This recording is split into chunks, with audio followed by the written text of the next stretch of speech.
OK, êtes-vous de retour? D'accord, entendu. Oui, monsieur.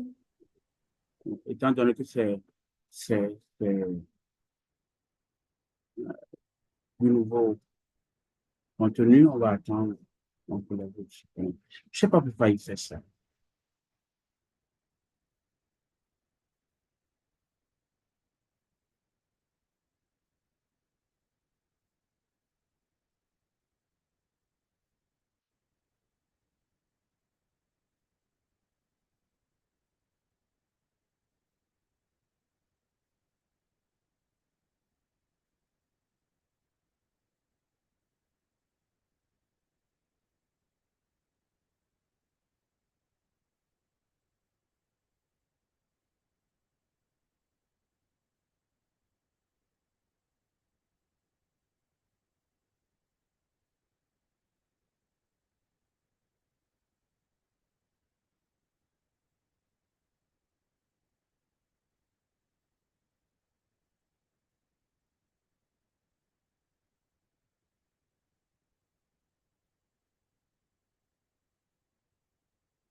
Est-ce que les autres sont là, de retour? OK. Nous allons donc continuer. Oh, il y a juste trois personnes qui sont. Attendons encore que. Est-ce que je regardais pas l'écran? Est-ce qu'il y avait juste trois personnes ou il y avait quelqu'un d'autre? Monsieur, on était trois. Il y a Madame Traoré qui s'est OK. ajoutée. Donc, voilà les quatre qui sont de retour.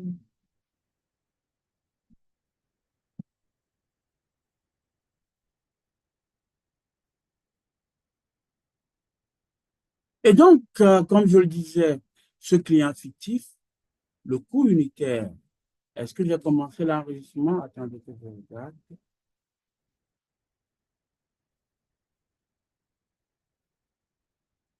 OK. Donc, allons-y.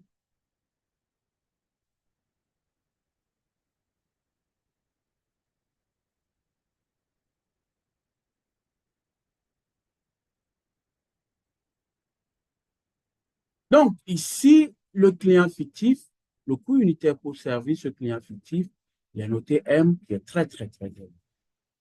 Mais il nous faut là encore faire l'affectation. On pourra ici y aller, ben, si on utilise la méthode du coût minimal, par exemple. On regarde nos différents coûts ici. Alors ici, nous avons 2, nous avons 3. Le coût le plus petit, c'est 2. Donc, euh, oui, vous voyez, hein, le 12, c'est l'offre résiduelle qu'on affecte à ce client. Donc, à ce client-là, on va affecter le maximum qu'on peut, le maximum entre 5, non, le maximum qu'on peut sur ce tronçon entre 11 et 5. Donc, c'est 5 qu'on va attribuer à ce tronçon. Et après cela, on fait les mises à jour.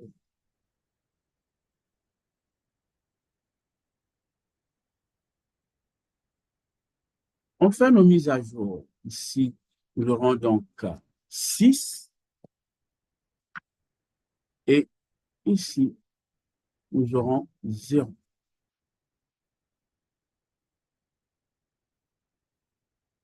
Ici, nous avons donc 0. Et si on continue après ce 2-là, le coût minimum le suivant, c'est le 3. Ce 3, il n'y a plus rien à affecter. Donc, au fond, le 3, on va skipper. Après le 3, le coût minimum suivant, c'est le 4. Et pour le 4, on va regarder entre 7 et 6 qu'on pourrait affecter ici. Ça va être 6 qu'on peut affecter.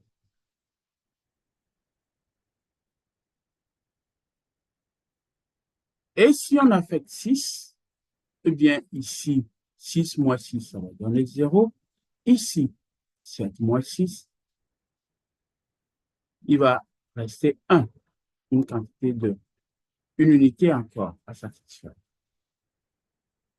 Après donc ce 4, le coût unitaire le plus petit suivant, c'est entre 7, 5. Alors, le 5 et le 5, comme on dit, il faut affecter la quantité la plus grande possible. Donc, ici, à ce 5-là, c'est seulement 1 qu'on peut affecter, alors qu'à ce 5, on peut affecter combien ici? Qui peut nous dire? Qui peut nous dire? Qui peut nous dire ici? Combien on peut affecter à ce tronçon? Est-ce que quelqu'un le voit? C'est entre 19 et 6. Donc, c'est une demande de 6 dans une offre de 19. Donc, ce qui veut dire ici, ça va être 6 qu'on peut affecter ici. Donc, il y a ce 6. Et si on affecte ce 6, cela veut dire que ici, il ne reste plus rien affecté. Et ici, la mise à jour, ce sera 19 moins 6. On aura 13. Monsieur, Oui, donc on peut affecter n'importe quel chiffre entre 19 et 6. oui, mais c'est que, regardez la logique. C'est que ce client, laissez-moi finir d'écrire, ce client, non, ce fournisseur, il peut fournir 19. Vous suivez? Il peut fournir Oui, 19. monsieur. Et ce client, sur ce tronçon, il n'a besoin que de 6 unités. Donc, dans l'offre de 19, ben, on peut satisfaire la demande de 6. C'est ça le raisonnement. C'est en tout cas le plus petit entre l'offre et la demande qui est affecté sur chaque tronçon. C'est bon? Oui, monsieur. Donc, le 6 qu'on a ici, alors ici, on a 0. Ici, on a 13 qui reste. Alors, l'autre coût unitaire, 5. Alors, ici, on peut affecter le 1 qui est là. On va donc aller affecter ce 1.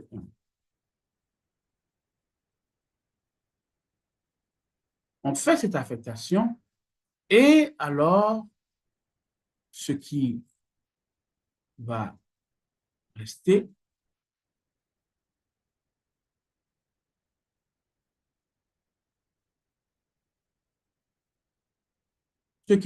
ce sera 2.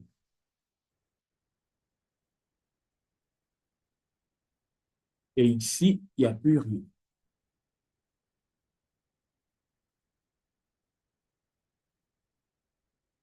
Et si nous continuons donc les 5 qu'on a tout fait, le coût unitaire suivant, c'est le 6, où on ne peut, il n'y a plus de demande, non, il n'y a plus d'offres, donc il n'y a rien, il n'y a même plus de demande.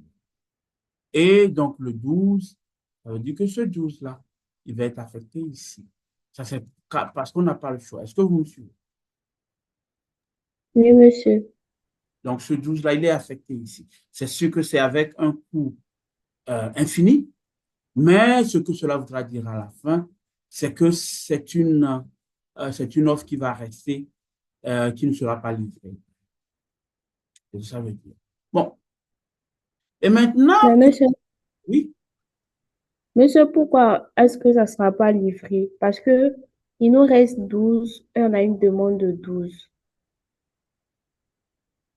l'offre était J'ai pas de... supérieure à la demande. Hein.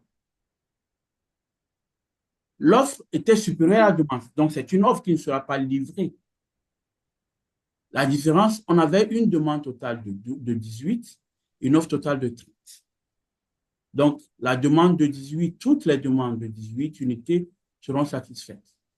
Mais en plus, Hmm. dans notre offre, il va rester 12 unités qui iront à aucun client.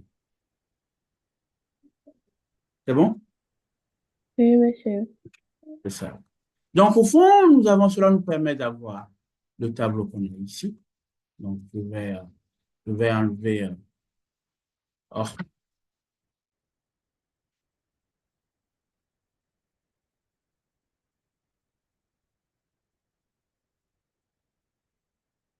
OK. Donc, voici donc, le tableau d'affectation initiale que nous avons. Et là aussi, nous faisons comme on faisait. On a combien de variables de base ici? on a ici lui qui est 6, lui qui est 5, donc ça fait 2, lui qui est 6, ça fait 3, lui qui est 1, ça fait 4, lui qui est, ça fait 5 variables de base. 5, non, pardon, on a effectivement 5 variables de base. Je reprends la chose, on a 5 variables de base, donc on aura 5 équations, mais le nombre d'inconnus qu'on a, on a 4 clients et 2 fournisseurs, donc ce qui nous fait 6 clients. On a le nombre de clients, le nombre d'inconnus dépasse le nombre d'équations qu'on a. Et donc, nous savons qu'on aura nécessairement une infinité de solutions. Donc, si on fixait par exemple V0 égale à V1 égale à 0, on fixe V1 égale à 0.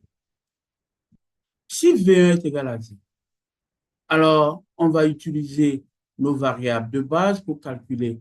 Alors, le 6 ici, qui est une variable de base, donc le W ici, ce sera 4 moins 0. On a 4 ici.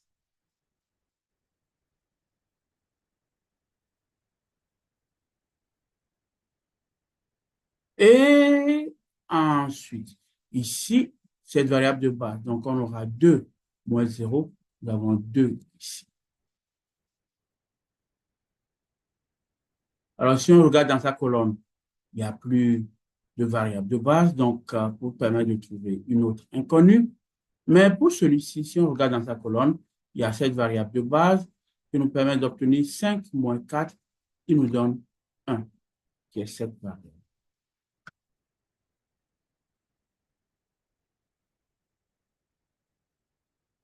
Qui est cette variable. Et si nous y allons, alors ici, avec ce 0, là on l'a utilisé, là on l'a utilisé. Voyons, avec ce 1, alors ici, nous aurons cette variable de base. Donc, nous aurons la variable ici, sa valeur c'est 5 moins 1 qui nous donne 4.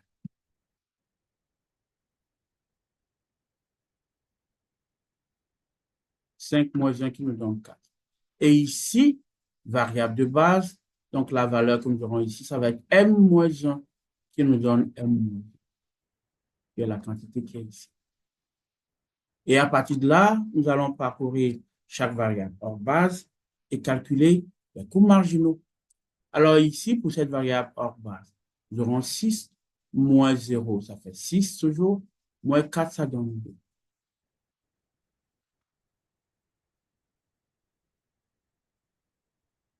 Non. Il donne 2. Je vais prendre autre chose. Il donne 2. Attendez, je vais enlever tout ce qu'on a écrit là pour ne pas écrire dans. OK. Donc, je disais donc qu'on a ici 2. Pour lui, c'est une variable de base. Donc, si vous voyez, vous allez trouver 0. Ici, même chose. Ici, nous aurons m moins 0, ça fait m moins m moins 1. Alors, m moins 1, il nous donne. Ici, si on continue variable de base, variable hors base. Nous aurons donc 3 moins 2, ça fait 1. 1 moins 1, il nous donne un coût marginal de 0.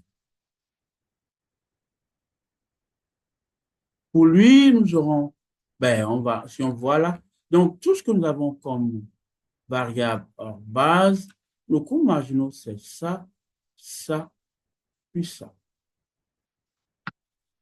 Si vous regardez ce tableau, avec tout ce qu'on a fait jusqu'ici, qu'est-ce que cela vous inspire?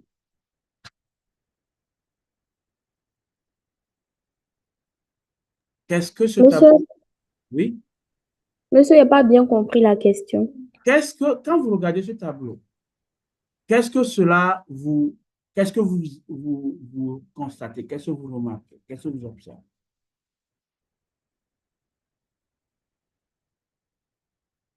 Personne? On est en train de. Est-ce que c'est une maximisation ou une minimisation qu'on était en train de faire? OK, c'est une minimisation. Et vous vous avez un coût marginal qui est négatif. Est-ce que vous en avez? Non, monsieur. Nous sommes Les à coûts l'optimal. marginaux sont positifs ou nuls. Ça veut donc dire que le tableau que nous avons ici est un tableau formel. Il est optimal, non? Oui, monsieur. C'est un tableau Oui, qui est monsieur. optimal. Mais qu'est-ce que vous pouvez remarquer dans ce tableau? Regardez les coûts marginaux des variables hors base. Regardez. Qu'est-ce que vous remarquez? Monsieur, on a un zéro, un coût marginal qui est nul. OK. Donc ici, tous les coûts marginaux sont positifs ou nuls. Ce qui veut dire que nous avons ici un tableau qui est optimal. Cette solution est optimale.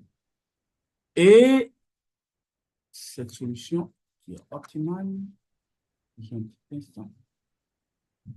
Cette solution est optimale. Et les quantités qu'on a, les quantités à livrer, c'est 6 unités qui va partir. Ben, disons, partons d'abord du fournisseur 1. Le fournisseur 1 va livrer 6 unités au client 2 et 5 unités au client 3.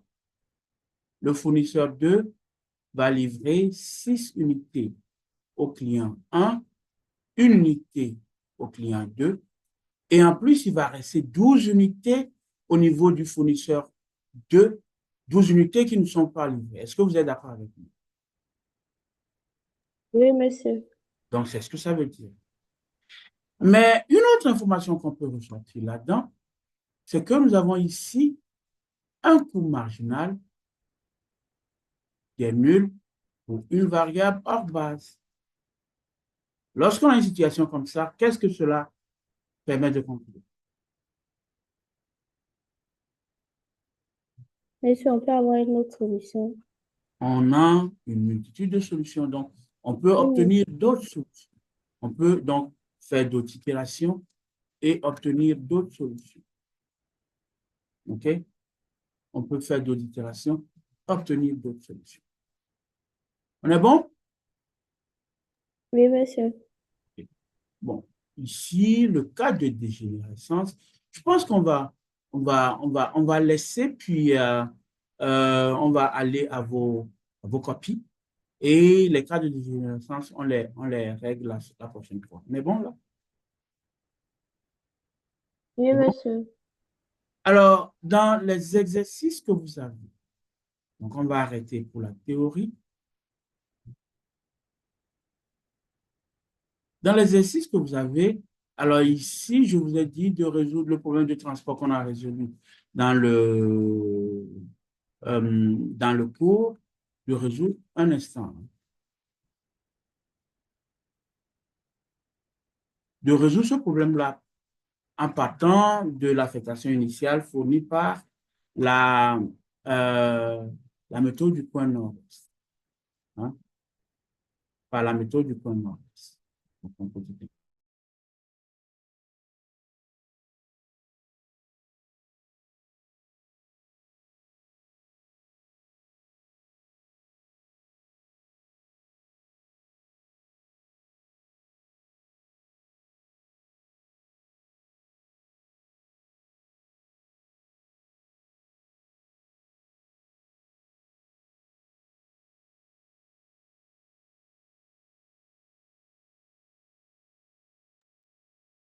Donc, le cas de dégénérescence, on va régler ce cas la prochaine fois. Au prochain cours. Donc, je vais arrêter l'enregistrement.